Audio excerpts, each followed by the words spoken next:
They are just there. They were top there, but they went down there just because of corona. Corona peke yake. They are nowhere to be found until today, just because of a simple menace called corona. So many people have sold their lands as we speak, just because of diseases and sicknesses. We realize their mother has been taken ill, and therefore they have exhausted all the avenues and the insurances. The only option that is remaining for them is to sell land. They sell their land, they sell their cars, they sell their assets. They become broke again. The reason why you should save is for emergencies. Emergencies can make you be broke. Emergencies, they can make you be broke. Or you have an emergency, you cannot help yourself, it can make you to be broke. So you require, in your budgeting, you set some money aside for something that is called emergencies. And the emergencies that you plan for them through savings. You do not just put money anyhow, you save. That is the money you use for emergencies. Savings is very important. Number 2, you save for opportunities. Investment opportunities.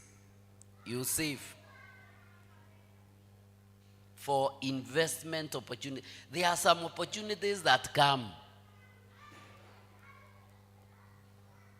I have been asked to buy so many prime plots, but they met me when I didn't have money. Supposing I had saved.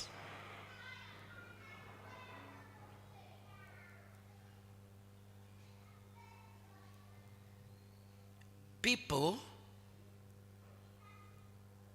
should save because of those opportunities that may likely come. And let me tell you, there is one vernacular, our language. It says that a snake appears when there is no stick to hit it. That is the same thing that happens. You realize somebody is telling you, please, can you buy this? Let me tell you, from the year 2006, I have never boarded a matatu. From the year 2006. That is when I bought my first vehicle. I remember I was going to preach somewhere on your way to this side. And the vehicles overstayed a lot.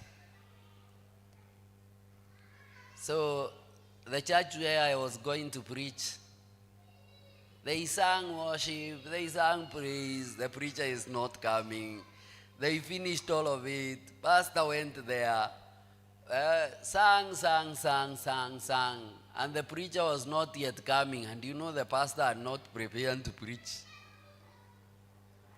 So, when I arrived in the church,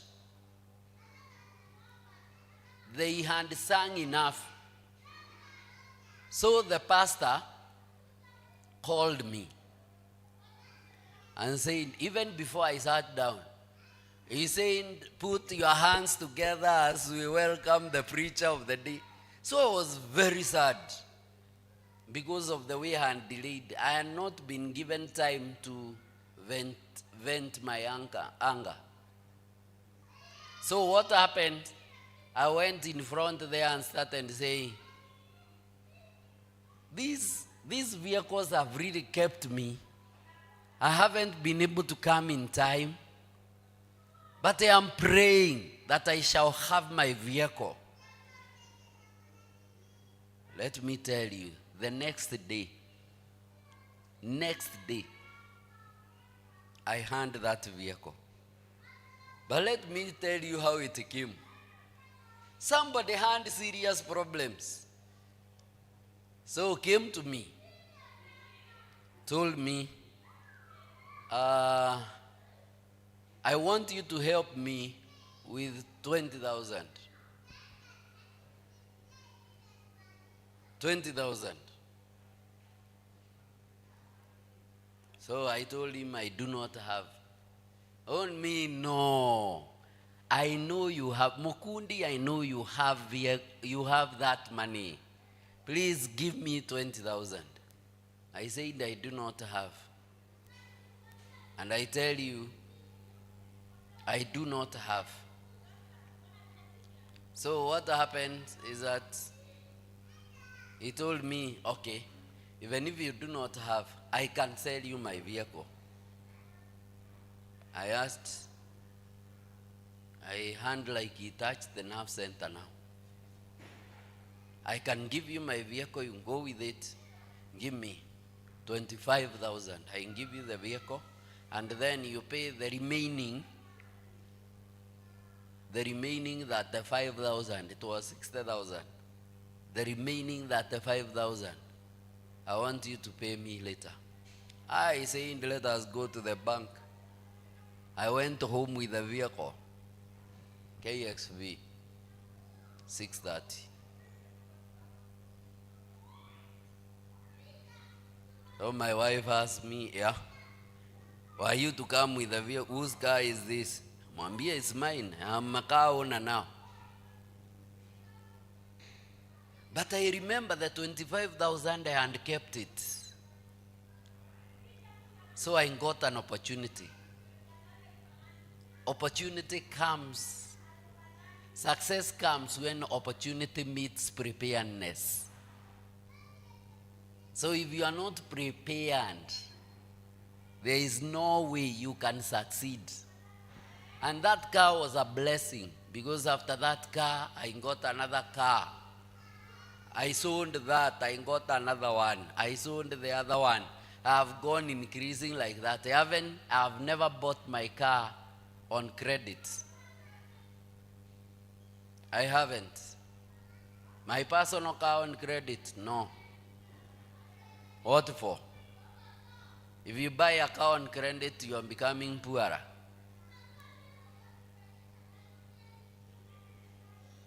Because you are being charged depreciation and you are being charged interest. So the best way is to buy it in cash. How do you buy cars in cash? By savings. You do the savings. You do the savings. Number 3. And let me tell you, some people borrow capital to begin businesses. I must also say that one is very wrong. Borrowing money to begin a business is wrong. You are supposed to begin a business out of savings. If you borrow money to begin a business, then that one is wrong. Because supposing that business, and many, they say that 80% of the startups, they do not see the light of the day after 1 year, 2 years. So you have borrowed 100, 200, the business gets broke, and after it gets broke, then you are left paying. Are you becoming better or worse? But supposing it was your savings, you'll still be at a better position. Because startups are very serious. You cannot just borrow to begin business. They are borrowing so that I can begin a business of selling jewelry, or selling cosmetics or selling such things, you realize you'll go broke because you are not very conversant with that business. So what you do is that you do not begin business through borrowing. You begin business through savings. That is why opportunities are very, very important. Number 3, it is for debt avoidance, to avoid debts. The reason why you save is to avoid debt. Don't ever forget Romans.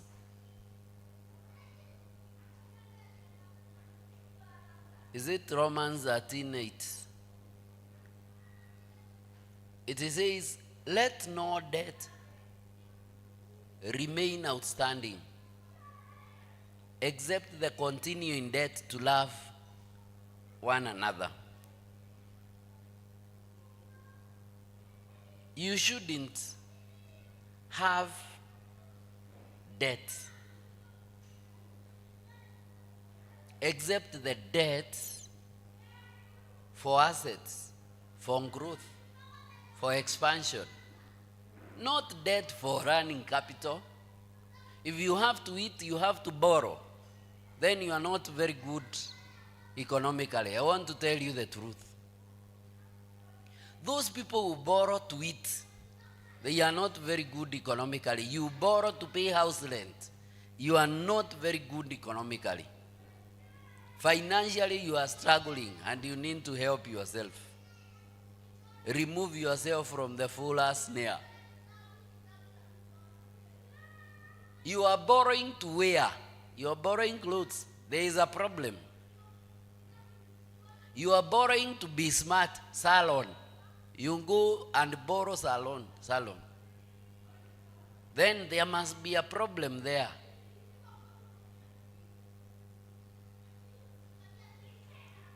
You are doing very badly financially if you are doing all those. Borrowing, we only allow borrowing for vessels.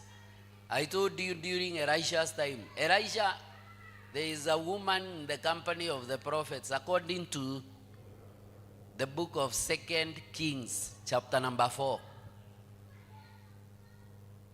The Bible says the creditors were coming even to auction the sons. To auction the sons. And she said, how will you save me? She said, I have only a little jar of oil. So she was told to borrow containers. Though she had little oil, she was not told to borrow oil. She was told to borrow containers. The problem with us is that we borrow oil. We do not borrow containers. Make sure you borrow containers. Borrow assets. If you are not borrowing to make a rental house like this one so that it can be paying itself, then you are borrowing wrongly. Borrowing for food. That one shows that financially you are not okay. We need to agree that. It simply means you are eating more than you can afford. It simply means that. So debt. Debt is good and debt can be bad. So good debt is the good debt for expansion. Bad debt is a bad debt for consumption. Every time you borrow for consumption is bad debt. Every time you borrow for expansion is good debt. Oh, you can borrow to expand your business. It accelerates your growth. You are borrowing containers. You have the oil. A very important thing. The other thing is for future preparedness. Why you save? For future. Do you know you are growing old? You are growing old. You no longer work the way you are working. So are you prepared for your old age? Or you'll be cursing your sons and daughters because they are in Nairobi or US and they haven't come to see you? Oh, you saying that you should die of hunger here? You know, will you be renouncing curses just because you never planned yourself? Proverbs 26:2 says, a costless course does not come to rest. It doesn't. It doesn't. It doesn't work. Oh, some of us, we are simply thinking that that is what we shall be doing. Prepare for your retirement. When you are retiring, where will you be? How will you be living?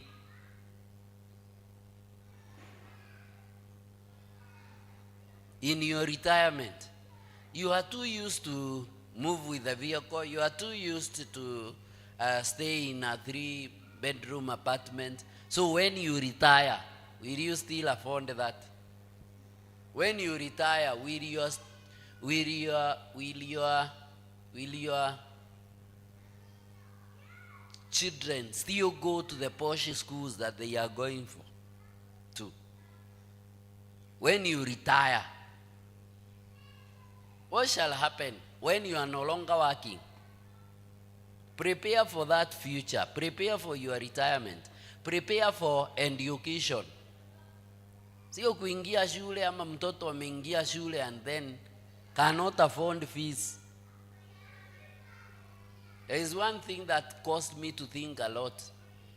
Because my son, Kibali, was sent home for school fees when he was a little bit young.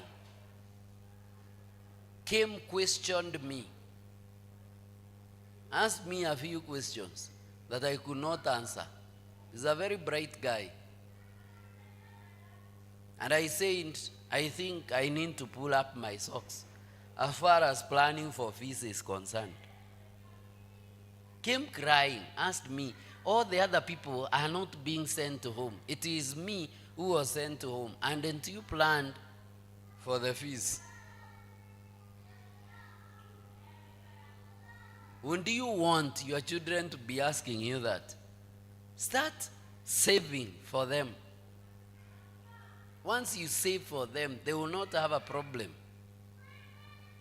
Or when they are about to inherit, that is the time you do not have anything to give them. Proverbs 13 and verse what? It says that a good man leaves an inheritance to his children's children. So you have to be a person that leaves an inheritance to your children's children. Not just ignoring. And I agree that so many of us have ignored, and that is why they have nothing to leave for their children.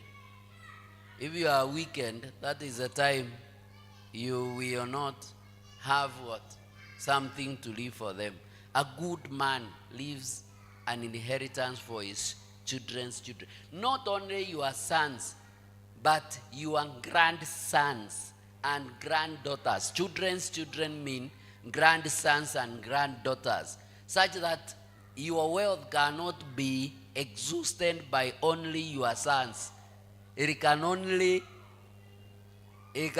be enough for even your grandsons and daughters. But a sinner's wealth is stored up for who? For the righteous. So that is why it is important that we prepare for that future. Prepare for bigger purchases. You can save so that you can prepare for a bigger purchase. Like you want to purchase a vehicle. You want to purchase something big. I realized my wife was every time washing clothes, until she decided to save through a certain women group, Jama. And then the money she was given, she was able to buy a washing machine. Because I was not seeing the need myself. My need was, I am wearing clean clothes. So whoever washes, who cares? But now, according to her, it was a little bit tough. So she had to devise a way. So if you want to buy something that is 3 million, something that is 2 million, you want to buy land, you want to buy a plot of land here at 7 million, what are you supposed to do? You can save and you can buy it in cash. I know of one friend of mine who was telling me that my hobby is to bank. And he was making fun of that statement and was saying, give me 10 bob and I will just bank because my hobby is banking. And to tell you the truth, at one particular time, he went to one of the banks and asked for a loan because he wanted to buy a car. They refused. He told them, never, ever give me a loan. Never in my life. Give me that loan. So he decided to be doing things on his own. So he saved, and he told me that he shall go to the same bank and show the same clerk that he has been able to achieve when he has that money in that account. He saved to a tune of 3 million in that account. Making money, putting it there. So he went to the same bank and met the same clerk because it was not even a year. I tell you, the money you consume is a lot. We calculated the amount we fuel our car and we realized we are fueling them in terms of millions. Millions in a year. We pay 1,000, we pay 2,000. There is nothing that really looks like it is hurting. You only need to go and calculate the food that you eat. You realize you are eating more than necessary. Every time you pass through Mutura, you take 20 bob. You pass through somewhere else, you take that bob. You realize all that money which is avoidable is a lot. So after he went there, he told them, I borrowed a loan here and you never financed me. So I wanted to show you that I had capability to do it within a year. Now they were telling him, please come, fill the forms, we finance you. He told them, finance me for what? So he took the money and bought 2 vehicles in cash. New ones from the showroom. Some of you, if I tell you to buy something of a certain amount, you cannot be able to buy it unless you borrow. Some of you even credit you cannot borrow, you cannot buy unless you fuliza or unless you okoa jahazi. You cannot even buy credit. You are too disorganized to buy. Okay, you are not. You are to buy even credit.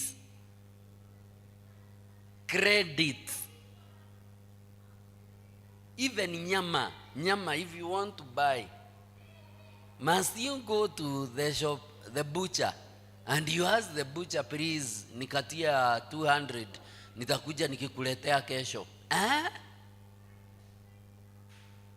Some things should be well purchased in cash. Not through,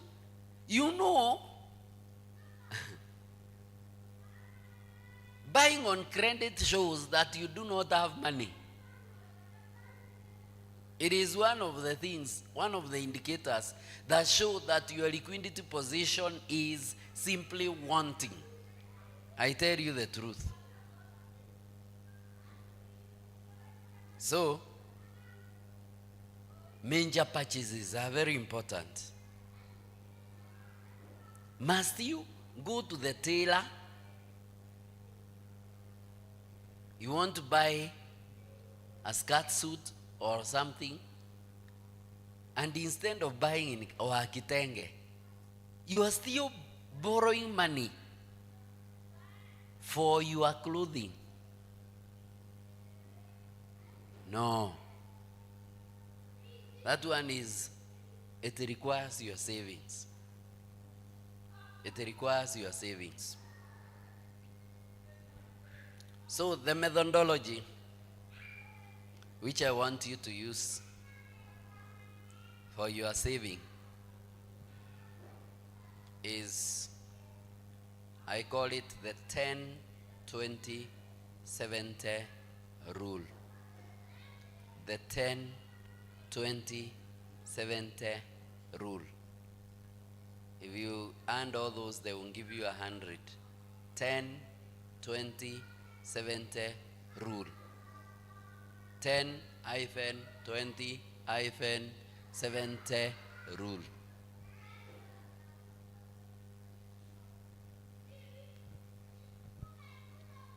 %, it is your tithe.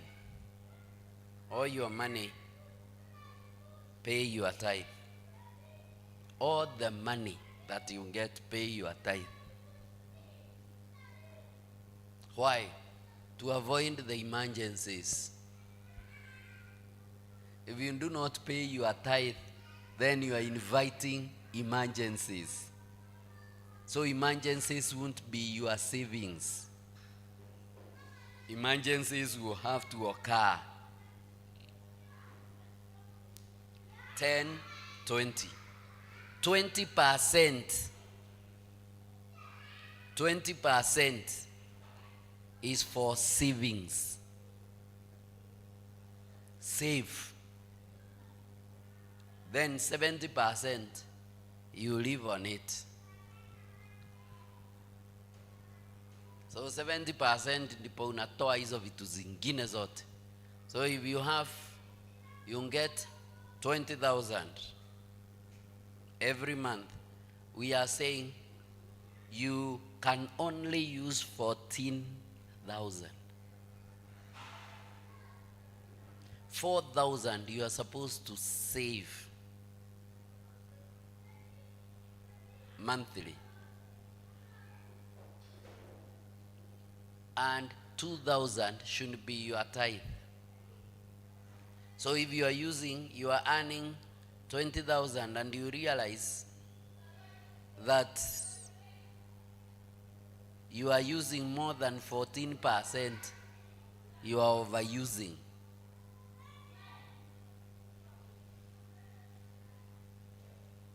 You are overusing. If you are using more than 14,000 shillings. Why? Because this model will be good. But I usually tell people that,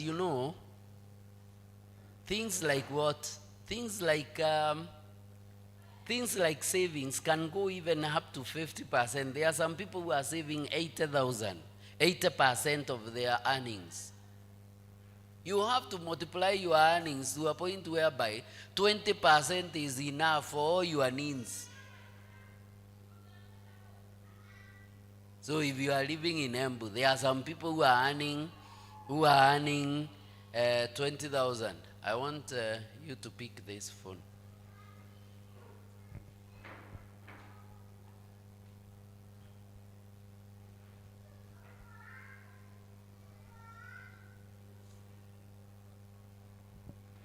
So I am saying that 20%,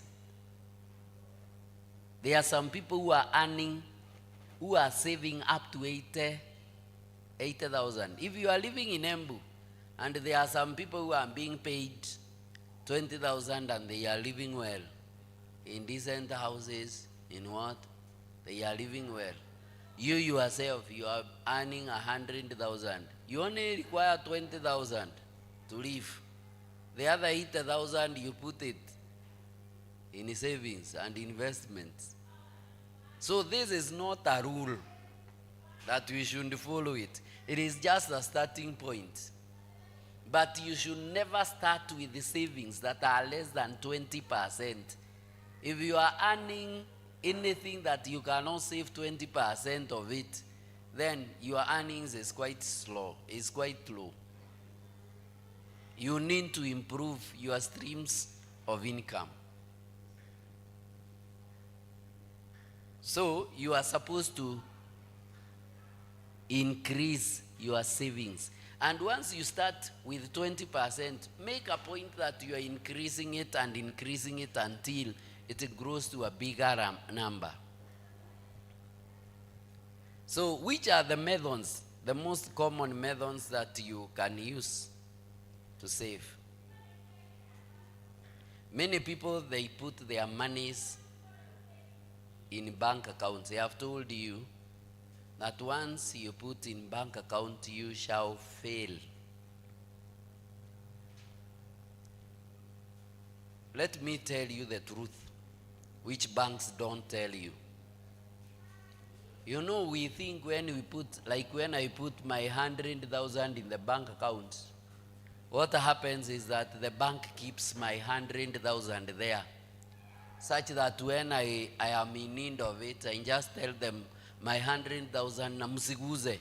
Unafikiria bank ni kama chama yani, mkiletewa unaweka za huyu hapa, za huyu hapa, za huyu hapa, and nobody can use that money. No, banks don't operate that way.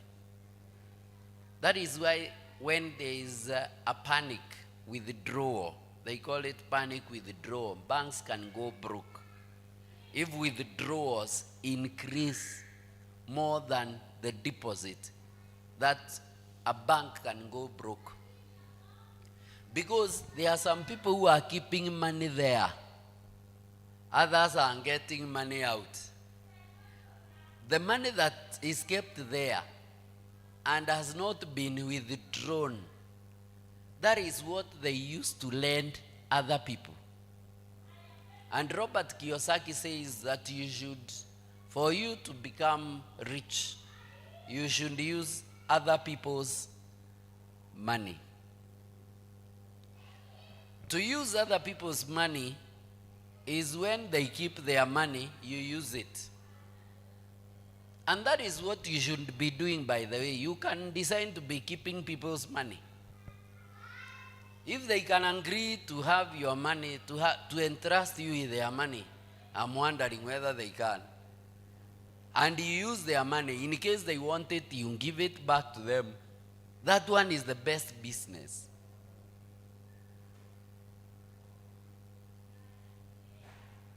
Because you do not need your money. Just imagine, look at it. Bank takes my 100,000. It keeps for me. It lends to Peter the 100,000.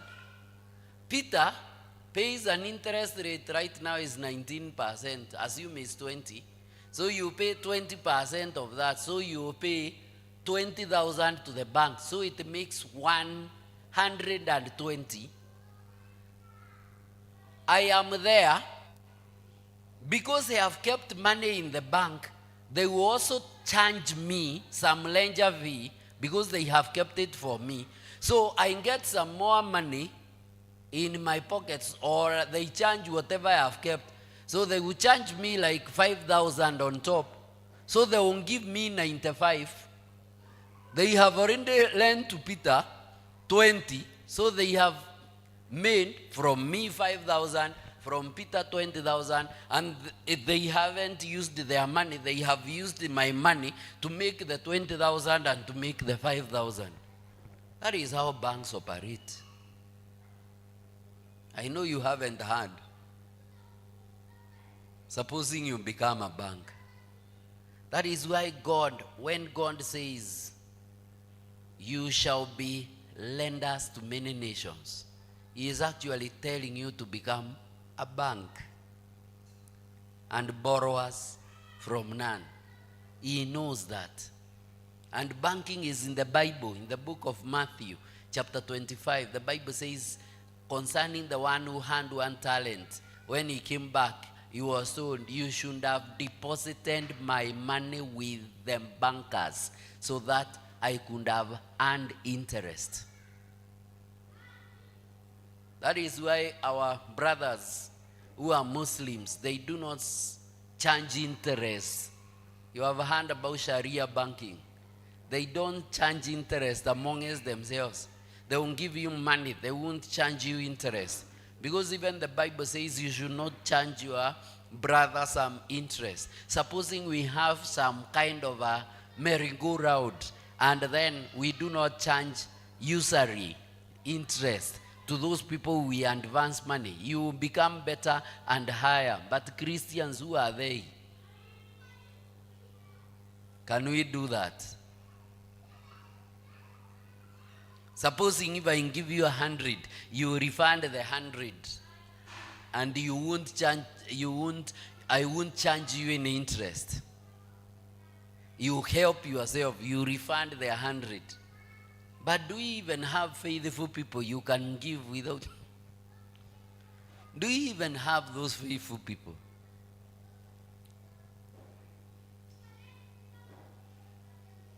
But supposing we want to buy a plot, here we are. Many of us, supposing we are 100 and we want to buy land that is worth 10 million, and we are 1,000 people. We join 1,000 people. It simply means each one of us, we can buy that land tomorrow. We can buy it tomorrow. Each one of us to raise 10,000. We can buy it. 1,000 people. We can buy it tomorrow.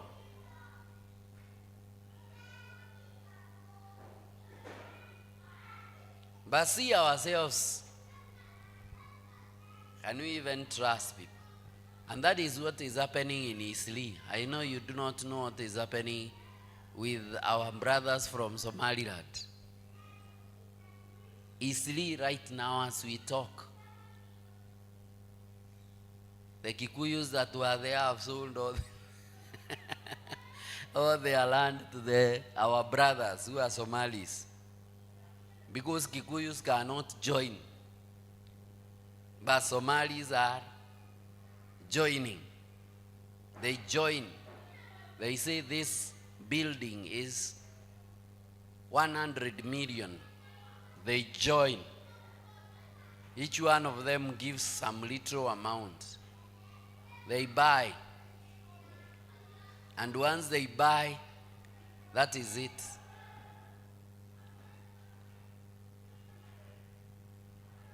So in short, what we are saying is that just depositing money in the bank account doesn't work. It is not savings. Actually, your money is being eaten away by two things when you deposit it. If you deposit like 100,000, 100,000, your money is being eaten away. It means per month, you have heard the president say that inflation rate has gone down now. It was 9.6%. Now it has gone down to 2.7. Have you heard about inflation? When inflation is down, the better. And we thank the government for that. But when we talk about what? When we talk about inflation, it simply means how your money is losing value, is losing purchasing power. So we have some money that is losing some purchasing power. So if I put 100,000 and inflation per month is 2.7%, it simply means that by the time I am the month is over, I will not be having 100,000. Inflation will have eaten it to 2.7, which is 2,700. So I will be having 300 in my bank account, but I am deceiving myself. I have 100. Inflation it eats away your money. And you realize that bank will never give you an interest rate that is higher than inflation. Uongo.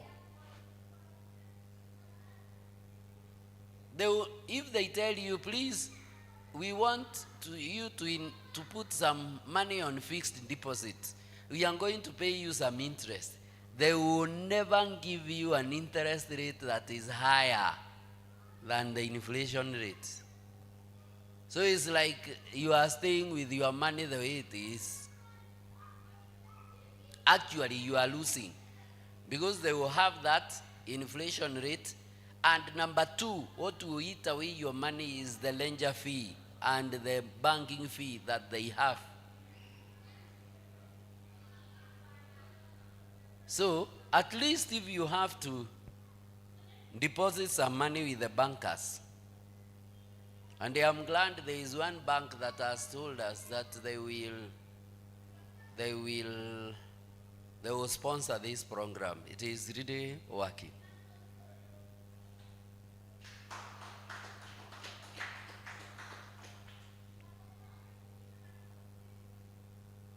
You know, you think we are doing nothing. Not until you see it. From next year it will be better. It will be bigger. This is the closing one. But banks won't pay you an interest rate that is higher than what they have. They cannot. They won't. They will just give you the interest rate that is almost inflation. So, how do you deposit? How do you save your money?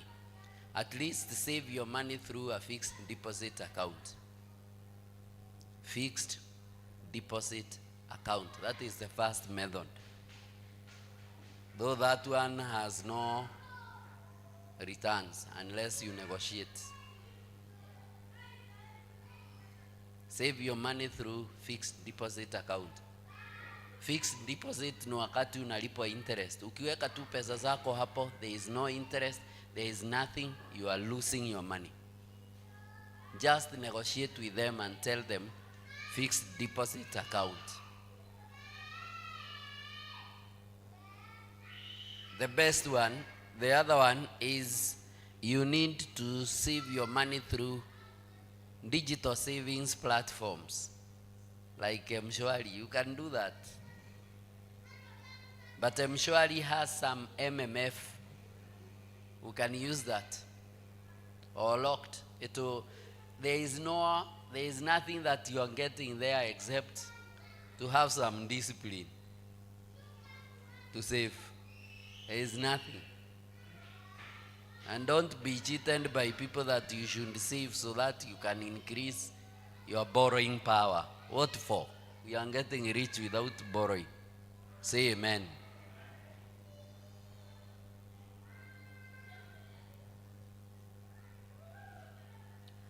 So I am getting into better ones.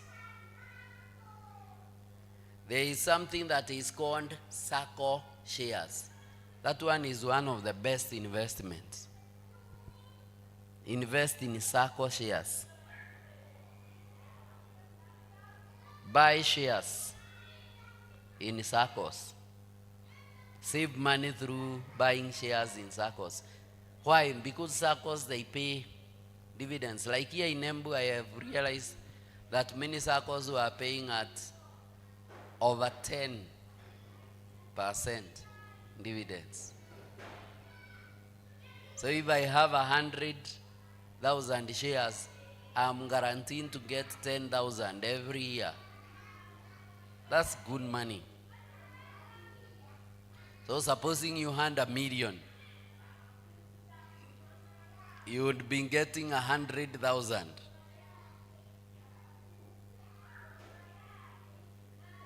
The problem with the SACCO shares is that there are some SACCOs you cannot withdraw until you are 60 years, according to cooperative law. Oh, but you can decide to be investing in SACCO, especially when you do not have a lot of money. Please, can you learn to have some relationship with SACCOs? Because banks will look for bigger customers, not smaller ones.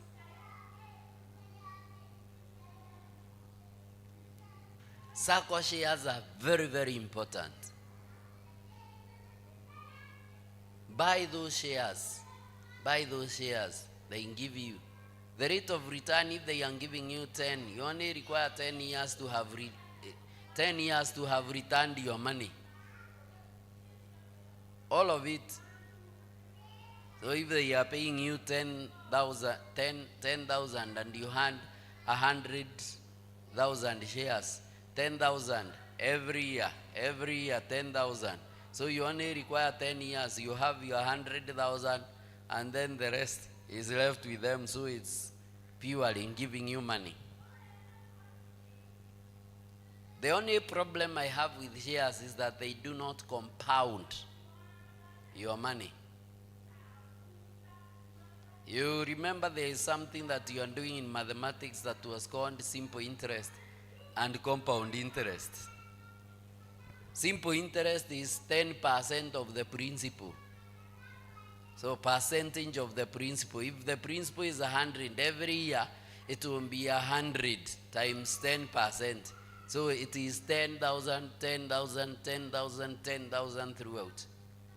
But if it is compound interest, this year it shall be 10% of 100,000. But next year, because you have 10,000 again, you add to the 100, and therefore it will be 10% of 110. So you receive 11,000, not 10,000 next year. But that arrangement, you can only get it from the third type of investment, which is called money market fund. There is something that is called MMF. They are regulated by the Capital Markets Authority in Kenya. And money market funds, money market funds are very, very important, because what they do is that you earn interest per day, you are paid per month the interest, and then it is compounded annually. You haven't heard me. Let me repeat that again. You are paying interest per day, of which it may not be true. you are calculating interest per day, you are paying per month, and then it is compounded annually. So if I keep 100,000, every day I am earning the interest. So if it is 10% per annum, or 12, you know it's 1% per month. So you calculate 1 divided by 30. That is the percentage. 0 point something, something, something per day. So the 100,000 is paying the interest per day. So whatever interest is there, then per day, per day. Then that interest you are paying it per month. So at the end of the month, wanasema your money has earned this interest. After your money has earned that interest every month, if you continue keeping it, next month it will be earned, it will be compound interest. And at the end of the year, it will have compounded. That is one area that I invest in. I have eaten enough money in that area. So you only require not to keep your money in the bank account. You only require to invest also in MMFs. And we have several. We have Sanlam, we have CIC, we have Kuza, we have Nabor Capital, we have Absa, we have Cooperative Bank. We have all those money market funds. You only require to get which one has the highest rate. Once you get that, you move with it. And like it is very convenient, I do it through the phone. I just deposit money through M-Pesa and get money through M-Pesa. And that is it. I withdraw through M-Pesa. I do not need to know anybody. I open my account through M-Pesa, through the phone. So I do not need all those stuff. You are supposed to make that money as you buy shares. So the fourth way of saving is to save through shares. You buy shares of companies. Companies like Kenyan breweries, companies like KPLC. How will the wealth of the weekend be transferred to the righteous? Buy those shares. Let them take those alcohols they are taking. They pay you money in dividends. You buy shares from, Kenya Power and Lighting Company. You buy shares in Portland Cement. You buy shares in banks, commercial and alliance. If you look at the newspaper, it will give you classes of shares. Kengen, you buy shares. Buy them. The minimum amount of shares that you can buy is 100. And I usually tell people that you can buy shares in a very simple way. You can buy shares that are low amount. There are some shares that are less than 5 shillings. So you only require 5, like Eveready. It is less, I don't know, 1 shilling or something, or 2 shillings. You only require around 500 shillings to buy that 100. Supposing you are buying 100 shares every week, 500. So it simply means that you have 500 shares every month. So you'll be having 6,000 shares in a year. Supposing you do it consistently for 20 years, 6,000 times 20, you'll be having how many shares? 120,000 shares. So if they pay dividends with 2 shillings, you'll be having 240,000. And they will have done rights issue.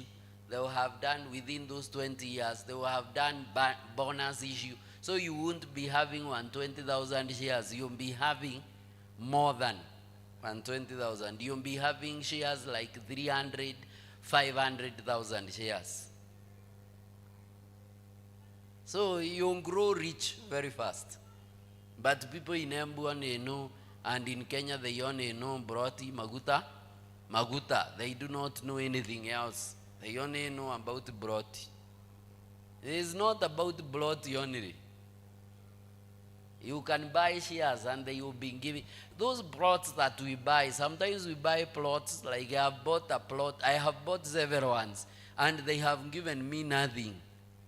One, actually people help themselves with the macadamia because we have a lot of macadamia trees there. They help themselves. Before we go to harvest, they have already been harvested. But supposing we hand shares that were around 10,000, 20,000, no, those shares would have been many. There would have been around 10 million shares using the plots that we had. And they pay 1 shilling. We won't be having 10 million every year. But look at ourselves. My father was investing in shares. And I think they are under unclaimed assets because nobody has ever, Karaoke, we need to claim those shares.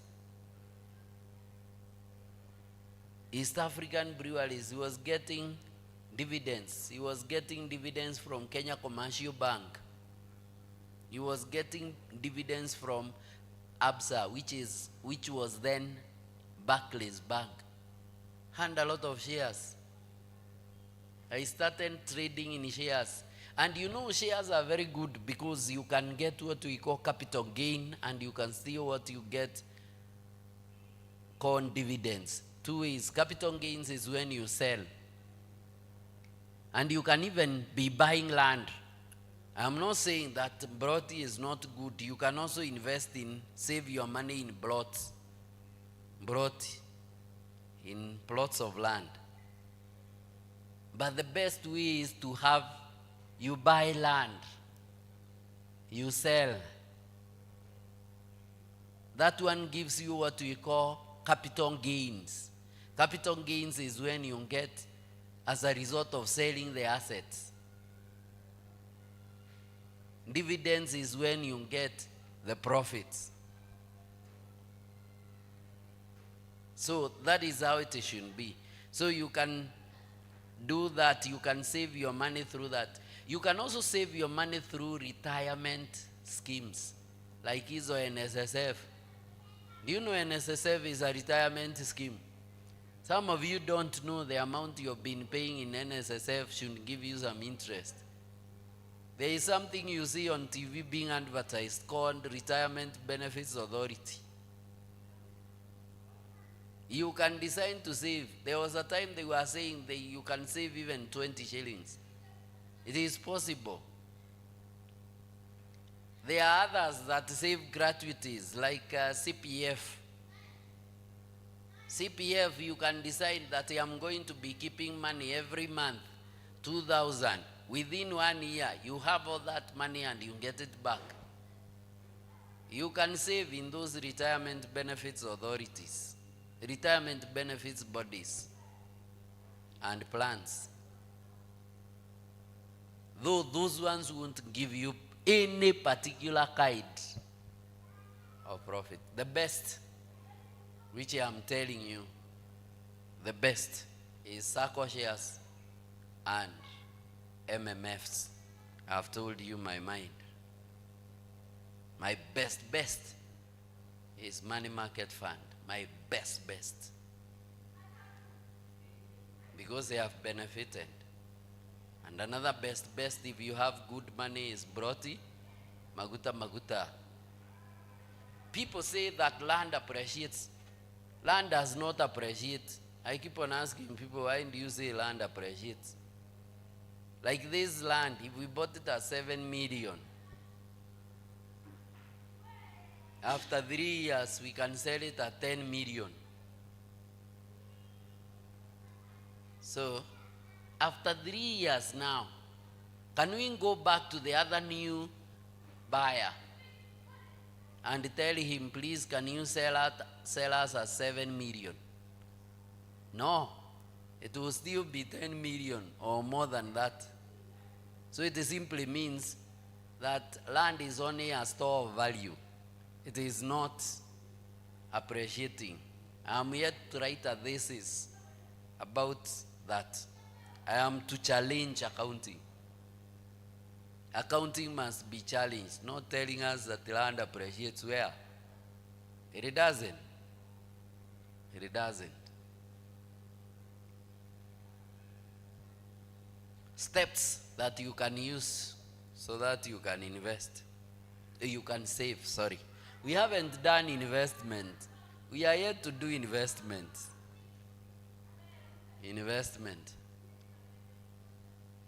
It's only that you cannot save without putting it in somewhere you can get money. Don't just put money anyhow. No, put it in where it can give you some interest. Steps to save effectively. Number one, start small. Just start small. Don't start big. Some of you want to save 100,000, so you are looking at 100,000. No, start small. Just save small. If you can be able to save 200 or 100, it's okay. Like if you had decided to save 100 per day, 100 per day from 1st January. We are now in 1st December. 100 per day, assuming mpaka 365 days ziisha. 100 zilikuwa 366. 100 you would be having at the end of that 1st December that is 6,600. That is 6,600. But 100 is what you use for border, to and from border. And you do not feel like you are paying. You know, 50 is not money. That is not money. That you do not know you are joking with that 6,600 within an year. If I fuel my vehicle 2,000 per day, I'm joking with 720,000 every year. And I do that. 720,000. That brand of mine, 2,000. And people are saying, oh, Kiongozi, because of Brando. And they do not know I've spent another small car within a year. I've eaten away another small car. Another small car. Don't worry, it is Chelsea winning. So another small car. What have you eaten throughout? Just because of your simple behavior. Start small. Answer to some of those money market funds, you only require to deposit 100. 100. Others you begin with 1,000. Like I began with 1,000. And I told some of my elders here, I told them, you know, I'm beginning. So I withdrew that money this month. I won't tell you. You know, I began with 5,000, 1,000, 2,000, 3,000. You know, I withdrew 158,000. Tulikuwa na nyinyi hapa tu. Hata nafikiria I mentioned it in church. You remember? Yes. There is a car that we had, a Nissan B14. I bought it using money that I had saved through M-Shwari, lock account. Inaitwa locked account. I was saving. If you send me money and I do not know where it's coming from, or you tell me it's lunch, must you eat lunch? Save that money. Pesa zote unapata za kigeni, save it. You save, I saved, until I had 200,000. And the 200,000, somebody came and told me, I have a vehicle I'm selling at 200,000 shillings. Buy this vehicle. I bought the vehicle at 200,000 shillings. Ingine tulinunua na huko chini, mtu alisema 100,000. We were with Kariuki. Kariuki told me, we can buy this one. 100,000. We bought. Then we sold it at 200,000. Bought 100. We sold it. We bought it at Matu, or it was somewhere down there. 100,000. I was not even there. I told Kariuki, I don't trust this vehicle. They are selling it very cheaply. 100. We bought it. We came. We sold it at 200. 100, you get 200. Your money should not be idle. If your money is idle, money knows that it shouldn't be spent. It won't go where people are using it. I tell you the truth. No, you are supposed to pick that money, use it. Pick it, use it. Pick it, use it. So if you have like 200,000, you have 50. Get something to buy. After you buy it, sell it at a higher price. And everything should be on sale, including the jacket you are wearing. It should be on sale. If somebody comes, you and bought it 300. Somebody tells you the jacket is smart. Unamwambia ni smart, lakini costly kidogo. Ama uko na pesa nikuachie. Kuna mahali nilizichukua. Anakuambia unamwambia do you have 900? Kalitoka tu 900, wacha turudishiane hizo pesa tu nilinunua. Na saa hiyo ulikachukua 300. Uza. You are building your money. Don't be there at giving people free. Ati mtu amekuja amesema hii jacket ni smart. Unaanza kusema it's like God is telling me to give that person. That is not mine. Uza. I know God speaks. And I know he can speak. And if he speaks, learn to know his voice. But the second way is that God may be prompting you to get into business. Get into that business. Sell it. There should be nothing that you should hold permanently. That is a principle I learned from my brother, Joseph Kariuki. Doesn't hold anything permanently. Anything to him is on sale. Including the line that I use here. It was his. My phone line was his. I told him, the line looks like it is very good. It has very nice numbers. He gave me the line. But I had to cough something small. Sell everything. Sell it. Si ati mtu anakuambia kitu ni mzuri, but it is like you are not ready even to sell. Number 2, automate savings. Automate savings. Automate them. Automate the savings. Juu ukisema ati utakuwa na discipline ya savings, it won't work. Ati I want to be disciplined and therefore I will give. No. Automate your savings. Kama umesema 200, weka standing order kwa bank, ikuwe inakatwa. Inaenda straight kama una hiyo discipline. Automate the savings. Automate.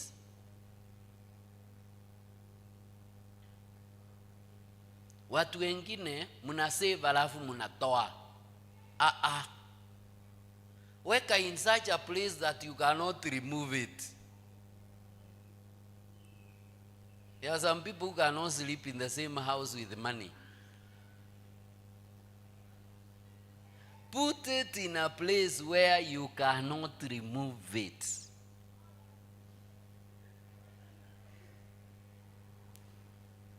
hiyo ni kitu nimeona nikifanya. I had no discipline. But right now, I can stay with a lot of money in my pocket I do not use. Actually, somebody yesterday, we were with the women rep. She told me something that she has noted with me for quite a long time.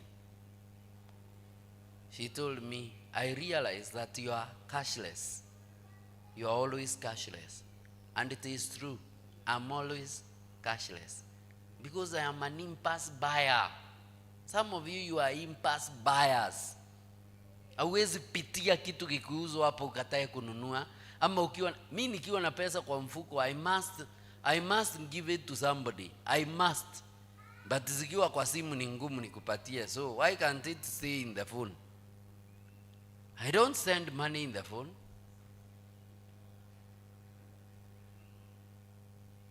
So, and that is what I am saying. Do you have some discipline? Or it is your money, you can go dishing it anyhow? Ukiona wewe hauna discipline, ni kwa simu unakuwa na discipline, weka huko. Ukiona kwa simu haunanga discipline, M-Pesa ikue, hauna discipline, you just put it in a bank.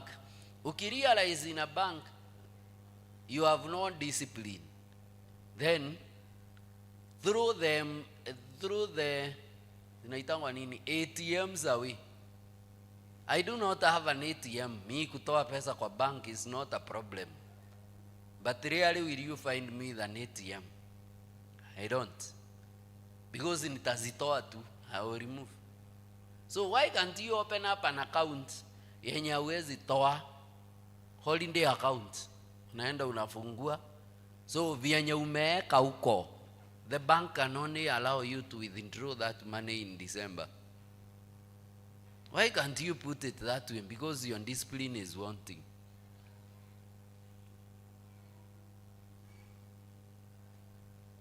Mimi siwezi pata shinda nikiwa na pesa. I cannot. You eat all of it, you withdraw all of it, it becomes a problem. Automate your savings. Automate your savings. Number 3, separate accounts. Separate your accounts. Separate the accounts for what? For use, and the account for savings. Separate it. If you are getting from the same pot, you are eating. Okay, you cook chapati. Once you cook chapati, you already know that some chapatis are for breakfast tomorrow. But you put them in the same serving dish. You eat all of it, including the one for breakfast tomorrow. And that is what we do, even with money. You just eat all of it. Please make a point of separating accounts. You know, this one is for this is for fees, this is for this is for this is for this, and you keep them in place. Then number 4, cut unnecessary expense. You cut unnecessary expense. Saving is just cutting cost. If you have been using a lot of electricity, if you reduce the electricity bill, the utility bill, you reduce it, then it is a saving. If you have been staying in 2-bedroom house, imagine you are all alone. You want to prove a point to your classmates who are living in 2-bedroom house. So you are also living in a 2-bedroom house, which you do not need. You only require 1-bedroom house or a single room. Why shouldn't you stay in a 2-bedroom house instead of a single room? and you are all single and singular. So you just stay there, you are comfortable, nobody will harass you because of washing your body in the same single room. Nobody will harass you. Why can't you stay there? I can't do at bed sitters. You stay there, you're comfortable. Now you are paying 12,000 instead of paying 5,000. You can save the 7,000, and if you reduce to pay an expense, that money goes away. I will never forget to tell you this story. That there was a time I said that my Prando is consuming a lot of fuel because I am fueling 2,000 every day. So I decided to borrow the small kandudu to be coming with it. Let me tell you, that money of fueling the Prando, I was not getting it. I wasn't getting it. Because the more you refuse to use, the more money doesn't come. So those are some of the things that you need to put in place. Cut unnecessary expense. Some of you are overeating food. Because when we say from Wednesday we are fasting, you are not. You are overeating. God has a way of balancing. Fasting will help your health, will help your finances. Some of you munaenda salon, munawekwa human hair ya 30,000. Alafu unaona hiyo si mzuri, unaenda unatoa. After 3 weeks umewekwa ingine. You are wasting a lot of money. Si ukae na hizi za punda ama ni farasi. And you move on. You move on.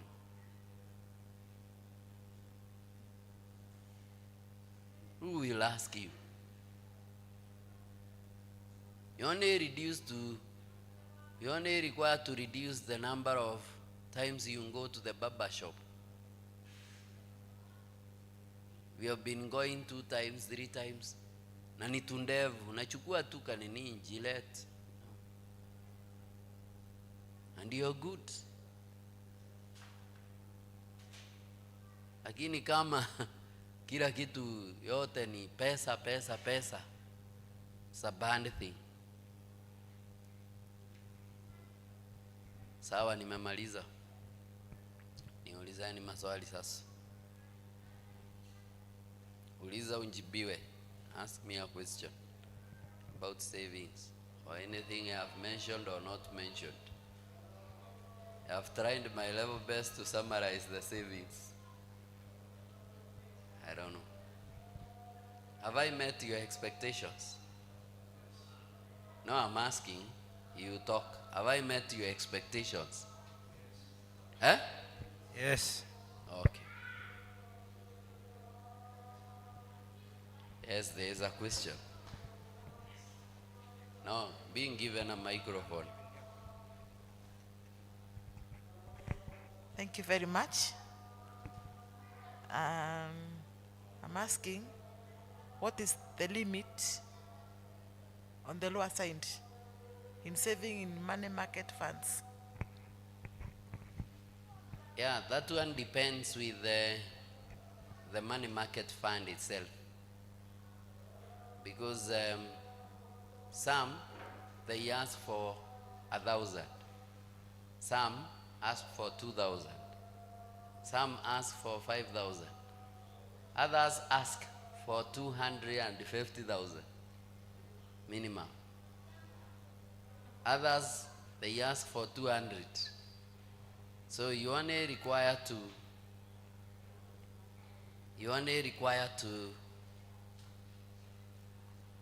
get to the one that you are interested in and ask them, so that you can know where to begin. Where I began with only 1,000 shillings.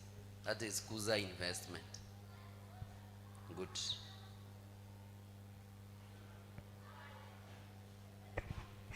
I have a question on, you have seen that the best way of saving is buying of shares and money market investment.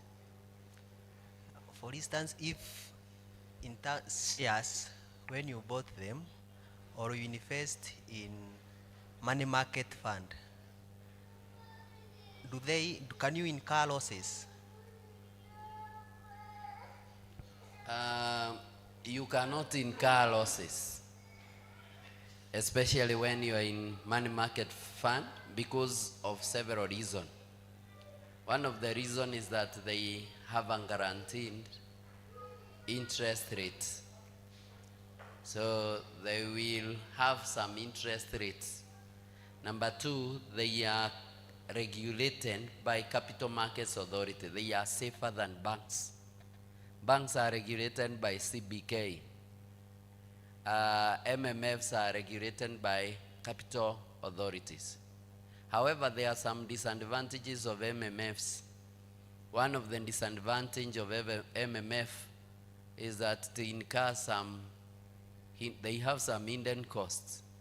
Hidden costs, like when you're withdrawing money, you won't be charged the withdrawal charges. There are some that are like that. And then also, the interest rate may not be very static. So, like you find at some time they are saying is 17, other times they are saying is 13, like that. So it keeps on fluctuating. So you only rely on them, but there are some that have guaranteed minimum returns. Shares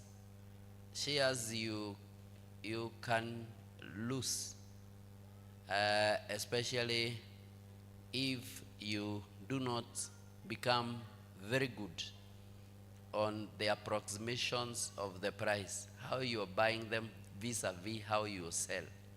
But if your motive is dividends rather than capital gain, then it is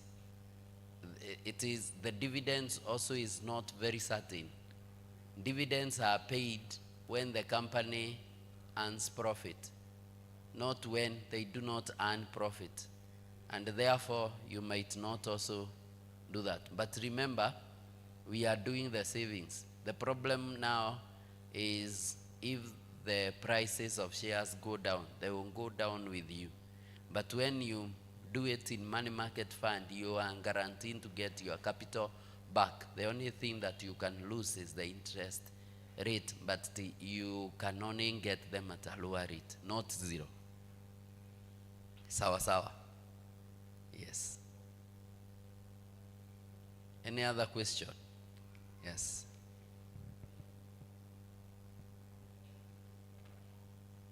Yes, you can talk.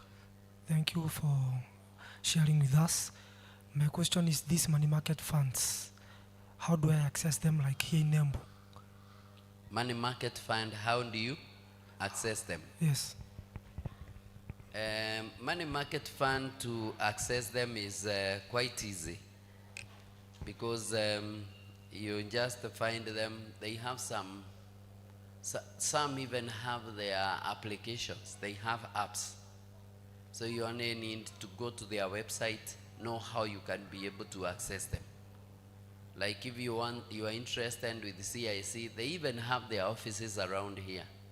So you can go and tell them you want to access the money market fund, and they can be able to give you ABSA.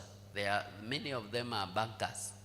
So once you get them, they will be able to tell you. Like the one I have told you, Kuza Market Fund. What really happened is that I just downloaded their app and I operate with their apps. So I just got a financial advisor there who will do that, who keeps on, if in case I have a question I ask. But that is what I did.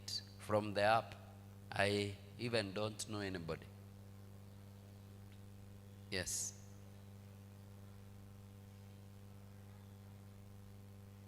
Do we have any other? Jerry, you have a question? Or not? Okay.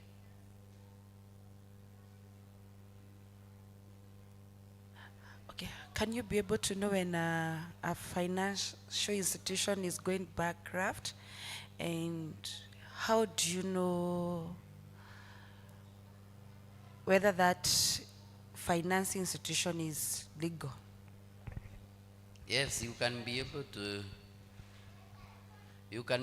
know when an organization, not only a finance institution, is going down. You are an accountant. You only require to check their balance sheet. Once you check their balance sheet, there are some parameters and their cash flow statements. You can be able to tell if an institution is going down. And I will teach you in this particular forum how to check basically the financial statement. You are supposed to, once you check the financial statement of a firm, leave all those things that you are being taught about the balance sheet. Oh, the balance sheet is balancing. And some of you just check it as balance, so the mahesabu ni mzuri. There are some other parameters. You check those ratios. You remember the ratios that you are doing. They are very, very important when it comes to financial institutions. Like one of the things that you need to check is the liquidity of an institution. If the liquidity of any institution goes bad, then that institution has the dangers of being closed down, that institution. So you require to be very keen, especially liquidity. You know, a business can make losses, but it is still continuous. But when a business doesn't have money, it dies. Liquidity is money. If this church itself doesn't have money, it closes. You meet no electricity, you meet no nothing is happening. The place is not washed. You meet so many things that have gone wrong. So in actual sense, when an organization lacks money, the employees will leave, they will not be paid, so they will not offer the best service. But when they are incurring losses, it is because they have paid the employees. It's only that their income has not been equal to the expense, and some may have gone as a result of non-cash expenses like depreciation and other things. So you realize that you check those ratios. So like those banks, like if you also hear some panic, like in circles, you hear, oh, circles are not giving you money, or banks are not giving you money. You are going to the bank, they tell you, please wait a little bit, so that they may receive deposits, so that they can pay your withdrawals. Morife, run. Just run. Good. Iko sawa, Rose? Okay. Do you have any other? Yes, Peter.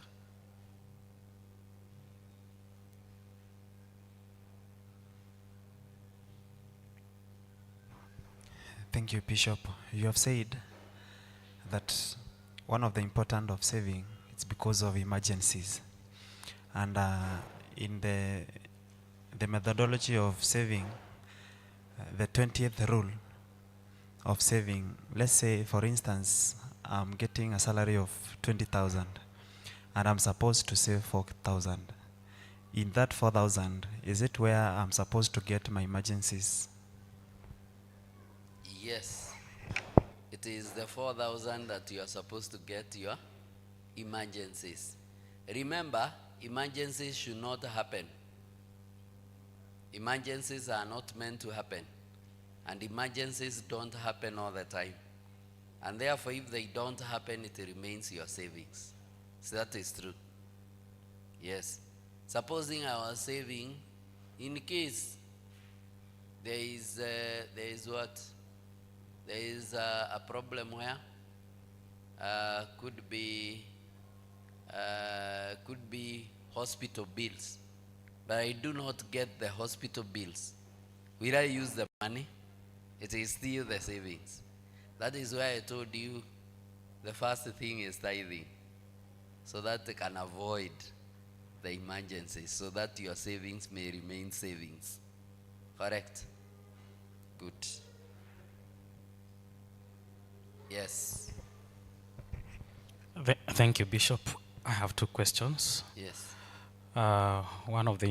Two of the importances of savings is one for emergencies and for opportunities. Maybe if I may request you to clarify further, maybe on the various methods of savings, which ones are most suited?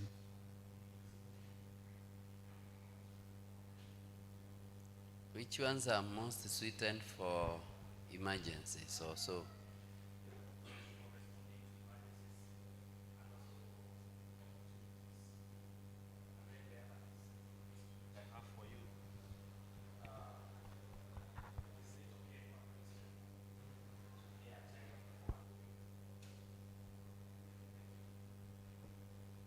I'll start with the second one because it is easier. Is it okay for a Christian to pay for a loan? We pay tithe for a loan. We pay tithe of the profits of our earnings. Loan is not your earning. Christians have been deceived, and that is why many of them pay for the loans they get. I need to tell you my experience. I usually take, every time I take a loan myself, I pay tithe of the loan. Every time. Not because it should be paid, but tithe is a way of saying I have earned that amount, and therefore if I pay the tithe of the loan, it is like I am telling God, convert that loan that I have taken to be my income. So that is my motive. You do not need to go with it. But loan is not an income, no tithe. You should only pay tithes on your incomes. The tithe of everything. The income, the profits from the business belongs to God, because that is what you are earning. But you have heard my story. Emergencies. Emergencies, you are supposed, like in government, when I got to Embu County government, they didn't have emergency fund. It is me who introduced when I got to the Department of Finance and Planning.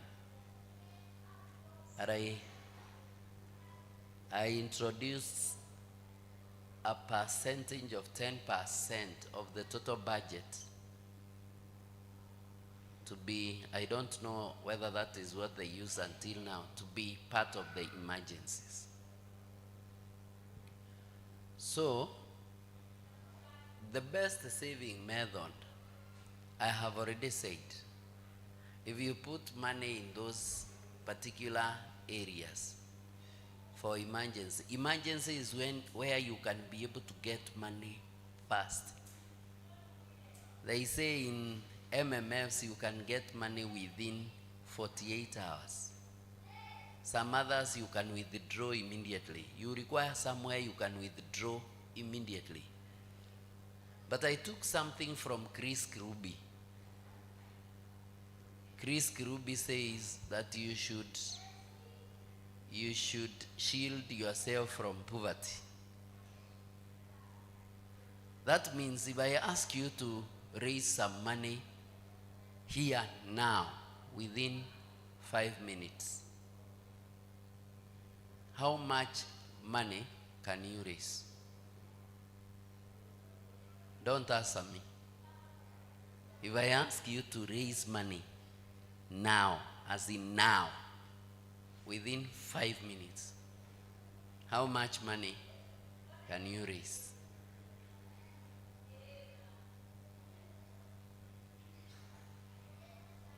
I'm saying don't answer me.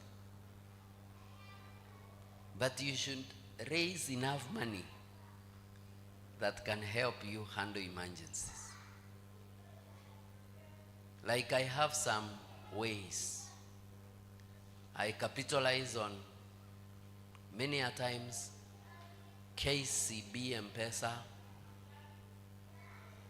My money goes through some certain bank apps and M-Shwari. And to your amazement, I can raise enough money very fast. If you tell me you want 100, 5 minutes, here I can give you 100,000. How much can you be able to raise? It is shielding yourself against poverty. You are supposed to do that. Including the fuliza. How do you use the fuliza? How much can you raise through your fuliza? In case you are temporarily out of cash completely. Some of you refuse to pay hustler fund. You refuse to pay fuliza. You refuse to pay whatever. You refuse to pay this. And in the process, what has happened? Your credit ratings have gone under. It's a good way. So, put money where you can be able to raise it as fast as possible. In Sacco shares, before you withdraw it, it'll take years. It'll take many years. But in those other areas, you can be able to do it very fast. Amen.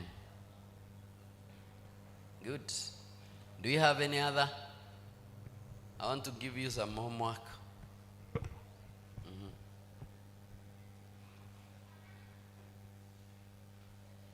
You cannot save without a goal. So, homework, when you get home, number 1, write what? Write one savings goal. And I taught you how to do goal setting. Write one savings goal. Like you can say, something like, I want to build an emergency fund of 30,000 within 6 months. So you remember how we wrote goals? I want to build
for emergency fund within 6 months, it simply means you are to save 5,000 per month.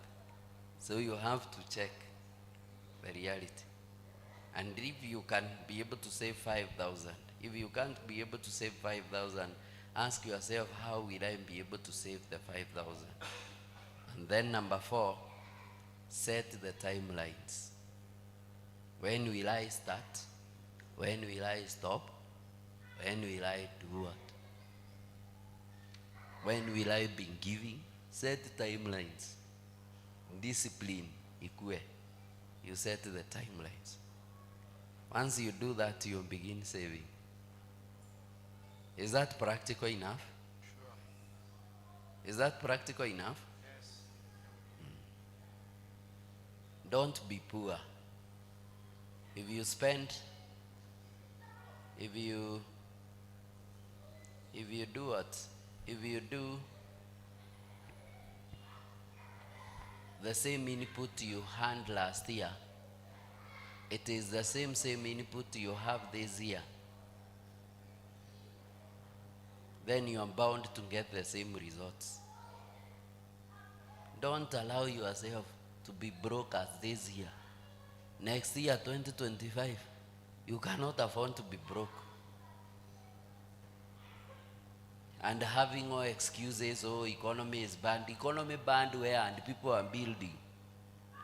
Economy bad where? Natuko KDR. People are buying vehicles. Where is yours? Economy bad where? And people are wearing here smartly. Economy bad where? There is no economy that is bad. There is no money that has been withdrawn from circulation. It's only that you do not know how to make money. We have to be deliberate how things must work. And things will have to work next year. They will have to work for us. We have to be deliberate. We have to purpose. I cannot remain in debt, paying rent in arrears all the time. All the time is problem. We can change our story. You can change your story. You can decide this is not how things will be. And it begins with those simple principles I am teaching you. Like savings, like kukua na discipline. Let me tell you, I haven't taught you the characters that you require for you to save. One of the characters that you require for you to save is called discipline. You have to be too disciplined for you to save. Many people fail in savings because they are never disciplined. You have to punish yourself severely in case you do not do what you have purposed to do. Punish yourself. Today in the morning, because we got a little bit late, I was telling my wife, you should not take tea. Because you first of all decided to wash the house, to do what? Don't take tea. Now let us go. You punish. Because that is how I punish myself. Sometimes when the alarm cries, I want to sleep a little bit. I want to do everything. Sometimes I get late.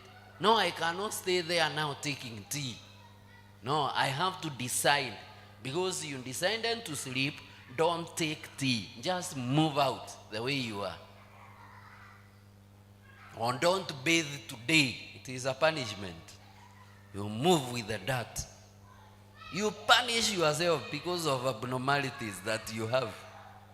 And that is how it should be. You shouldn't be at every time you are not disciplined and there is no punishment. Institute severe and bad punishments upon yourself every time you do not do it. I have not saved. Okay, so I am supposed to save 2,000. If I pass the date of savings, there shall be a penalty. If you do not pay the mshwari loan, if you are supposed to pay today, do they tell you, do you write a message to them telling you, mnivumilie kidogo, tomorrow niko na nyinyi? Do you write a message to mshwari? They charge you severely because of failure. They will tell you there is some rolling fees. that won't be coming. So put on yourself some rolling fees.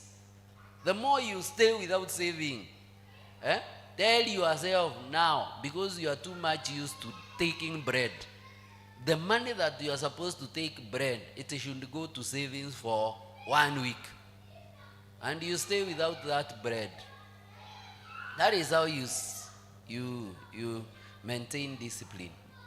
But remember, also you require to set a habit. You cannot succeed if something is not a habit. Make it a habit. Make it a habit. Assume you have, how do those clerks, I went to the bank, Equity Bank, the other day, on Friday. And I went to the cashier there, and I said, "Oh, cashier, give me some money." She said, "I do not have money." I was just joking with her, "Buy me lunch." She said, "I do not have my lunch money." Nikamwambia, "You are saying you do not have money, and I know in that drawer you have a lot of money." Aliniambia, "That is not money, those are papers." Some of you require to see money that way. Papers.